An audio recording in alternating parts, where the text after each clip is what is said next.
Hello friends, good morning. Welcome to Ask Spoken English Academy. मी आरती वाघे एक नवीन video घेऊन तुमच्या समोर आले आहे. आता आपण सिंपल प्रेझेंट टेन्सची सीरीज बघत आहोत. पहिल्या 2-3 व्हिडिओमध्ये आपण बघितलं की स्ट्रक्चर कसे तयार होतात आणि त्याचे सेंटेन्सेस कसे होतात.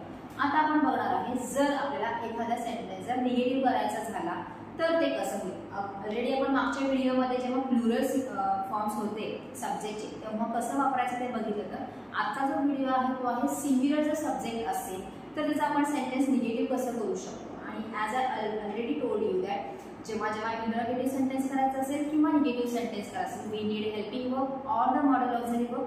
आणि इथं सिंपल प्रेझेंट टेन्समध्ये आपल्याला हेल्पिंग वर्बचा वापर करायचा आहे. तर कोणता ते बघूया. जेव्हा वाक्यामध्ये क्रियापदाला यस किंवा इएस हा प्रत्यय लागलेला असतो तेव्हा त्याला डज हा काय असतो तिथं हेल्पिंग वर्ब असतो. आणि जेव्हा डज घेतलं जातं त्याच्यासमोर फक्त मेन वर्ब जसंच्या तसं घ्यायचं आहे. त्याला परत यस किंवा इएस प्रत्यय लावायचा नाही कारण ऑलरेडी हा जो यस किंवा इएस आहे तो शिफ्ट होऊन या डू ला लागलेला आहे.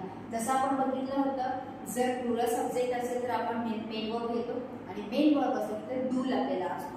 तसंच मेन वर्बला जर यस इएस लावलेला असेल तर तो स्वतः सांगतोय की मी म्हणजे माझ्या क्रियापदामध्ये डज हा हेल्पिंग वर्ब लागलेला आहे. बट हा जो आहे मेन वर्बच्या नंतर न घेतलेला आहे. आणि जेव्हा आपल्याला निगेटिव्ह सेंटेन्स करायचा तो हा जो यस इएस लावलेला आहे तो डू ला लावला की तो डज मध्ये कन्वर्ट होतो आणि त्याच्या समोर काय होणार आहे मेन वर्ब यूज केला जाणार. कधी वापरलं जातं हे जर तुमचा सब्जेक्ट सिंग्युलर असेल तर.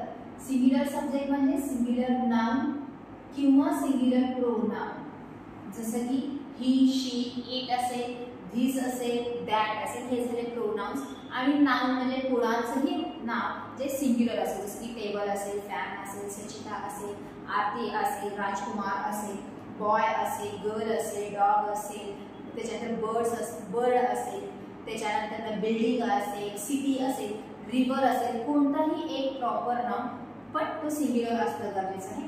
तो जर ॲज अ सब्जेक्ट असेल तेव्हा आपण प्रत्येक वेळेस क्रियापदाला यस इएस प्रत्यय लावून सेंटेन्सेस केलेले आहेत. जसं की आरती टीचेस डेली आरती रोज शिकवते. त्याच्यामध्ये आरती हे काय आहे नाव आहे त्यावर टीच या क्रियापदाला इएस प्रत्यय लावून टीचेस असं झालेलं आहे.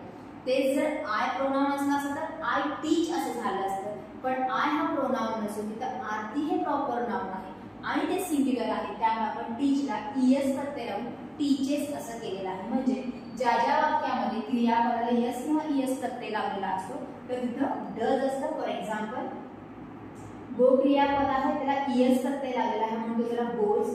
गोज जर वाक्यामध्ये असेल म्हणजे ते असतं does plus go. Eats does plus eat. Runs does plus run. Tells does plus tell. Cries does plus cry. Catches does plus catch. Plays does plus play. Flies does plus fly. Makes does plus make. Kicks does plus kick आणि speaks does plus speak. आता जेव्हा आपण does use केलेला आहे तिथे आपण जसं तसं क्रियापदाचं पहिलं रूप घेतलेलं आहे.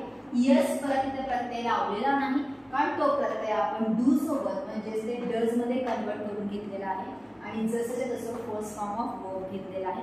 आता जे एक सेंटेन्स सांगितलं त्याचंच आपण निगेटिव्ह सेंटेन्स कसं करू शकतो ते बघूया.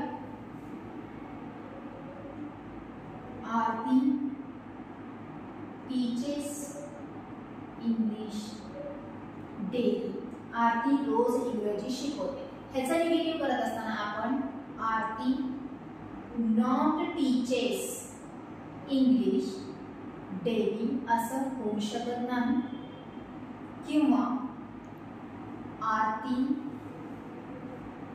टीचेस नॉट इंग्लिश डेली असंही होणार नाही कारण नॉट हे नामाच्या नंतर आणि नॉट हे क्रियापदाच्या नंतर डायरेक्ट मेन वर्बच्या नंतर वगैरे येऊ शकत नाही. तिथं कंपल्सरी आपल्याला हेल्पिंग वर्ब लागणार आहे. त्यामुळं जर वाक्य असं असेल आरती टीचेस इंग्लिश डेली म्हणजेच हा जो टीचेस शब्द आहे त्याचंच कसं झालेलं आहे रूपांतर डज टीच मध्ये झालेलं आहे. म्हणजे आपल्याला डज हे हेल्पिंग वर्ब इथं यूज करायचं आहे. But at the time of using does क्रियापदाचं जसंच्या तसं पहिलं रूप घ्यायचं आहे. सो निगेटिव्ह सेंटेन्स होणार आहे आरती डज नॉट टीच किंवा doesn't teach English daily. Aarti रोज इंग्रजी शिकवत नाही. हे पहिले दोन वाक्य आणि आत्ताच्या वाक्यामध्ये किती फरक आहे बघा. नॉट आपण डायरेक्टली नाउन आणि नॉट आपण डायरेक्टली क्रियापदाच्या नंतर वापरलेले जे कुठल्याही ग्रामर मध्ये बसत नाही. पण ते जेव्हा आपण नॉट इथे यूज केलेलं आहे तेव्हा ते हेल्पिंग वर्ब डज यूज केलेलं आहे, त्यानंतर नॉट आलेला आहे, त्यामुळे हे वाक्य करेक्ट आहे. म्हणजे सिंपल प्रेझेंट टेन्स जर आपल्याला सेंटेन्सेस निगेटिव्ह करायचे असतील किंवा क्वेश्चन करायचं असेल तर डू आणि डज हे दोन हेल्पिंग वर्ब यूज करायचे. डू कधी यूज करायचा आपण प्रीवियस व्हिडिओ मध्ये बघितलं आहे, तुम्ही अजून एकदा बघू शकता. आज आपण फक्त डज वर फोकस करतोय कारण आपला जो सब्जेक्ट आहे तो सिंग्युलर म्हणजे एकवचनी असलेला त्याच्यासोबत आपण यूज करणार आहे. अजून एक दोन सेंटेन्सेस बघूया. Dog barks at night. कुत्रा रात्री भुंकतो. आता बार्क्स म्हणजेच काय आहे, डज प्लस बार्क. सेंटेन्स आला डॉग डज नॉट किंवा डझंट बार्क ॲट नाईट. कुत्रा रात्री भुंकत नाही. जसं की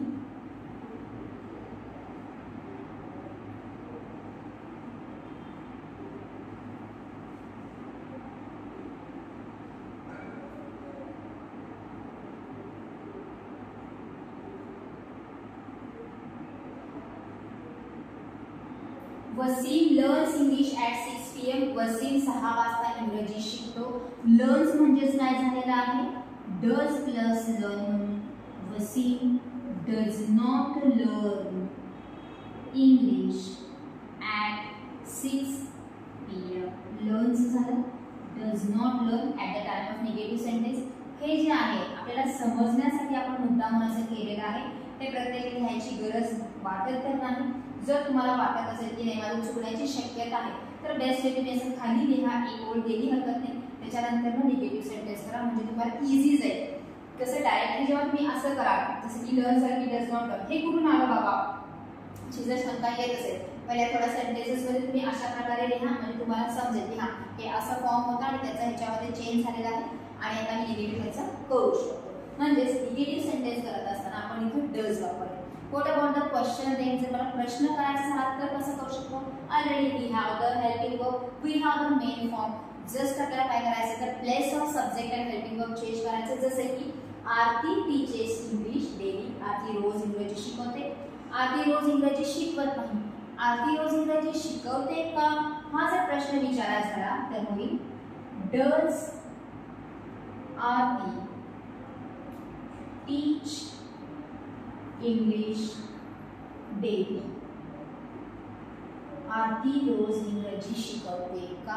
तेच आरती रोज इंग्रजी शिकवत नाही.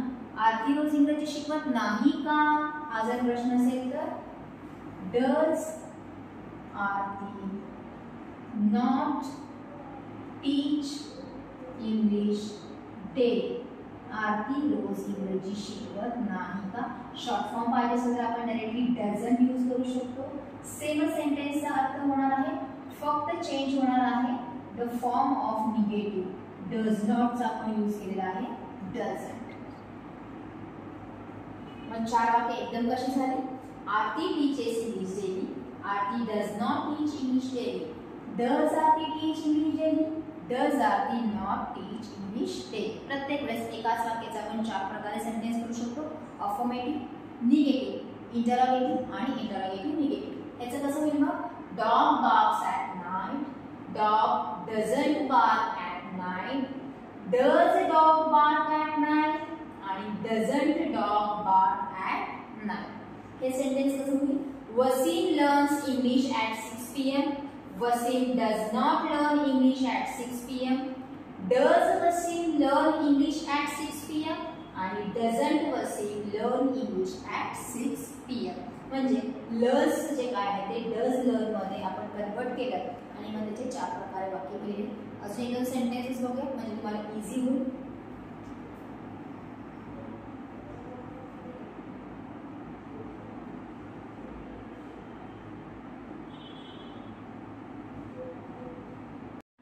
मधु कुक्स डेली। आता या वाक्यामध्ये मधू हे काय आहे, सिंग्युलर प्रोनाउन नाउन घेतलेला आहे। कुक हे क्रियापद आहे, त्याला आपण यस प्रत्यय लावलेला आहे। कुक्स म्हणजेच काय आहे, डज कुक। आता मी सेकंड सेंटेन्स जे आहे ते न लिहिता डायरेक्टली आपण काय करूया, निगेटिव्ह सेंटेन्स करूया। सो मधू डज नॉट किंवा डझंट कुक डेली। प्रश्न झाला, डज मधू कुक डेली, आणि चौथं होणार आहे negative question, doesn't Madhu cook daily. म्हणजेच मधू रोज स्वयंपाक करते, मधू रोज स्वयंपाक करत नाही। मधू रोज स्वयंपाक करते का, मधू रोज स्वयंपाक करत नाही का।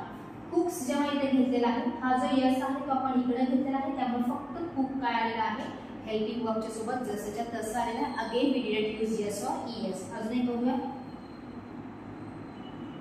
Rahul runs at morning. Rahul सकाळी पळतो। रन्स म्हणजेच डज आणि रन आलेला आहे, negative. Rahul does not run किंवा doesn't run at morning. Rahul सकाळी पळत नाही। Does Rahul run at morning. Rahul सकाळी पळतो का, आणि does Rahul not run at morning.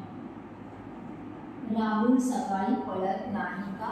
Runs आपण इथे रन घेतलेला आहे, कारण इथे आपण हेल्पिंग वर्ब डज घेतलेला आहे। इथे आपण शॉर्ट फॉर्म घेतलेला आहे डझंट म्हणून। इथे आपण दोन्हीही वेगवेगळे डज आणि नॉट सेपरेट घेतले। दोन्ही प्रकारे तुम्ही वाक्य करू शकता, जसं तुम्हाला इझी वाटते तसं। सिंपल आहे, सिंपल प्रेझेंट टेन्स मध्ये डू आणि डज हे हेल्पिंग वर्ब वापरले जातात। अनेक वचनी असेल तर डू हेल्पिंग वर्ब आहे, एक वचनी असेल सब्जेक्ट तर डज हेल्पिंग वर्ब आपल्याला यूज करायचं आहे। अगेन डू असू देत किंवा डज असू देत, त्याच्यासोबत क्रियापदाचं पहिलंच रूप येणार आहे। आपण ऑलरेडी इथं बघितलेलं आहे।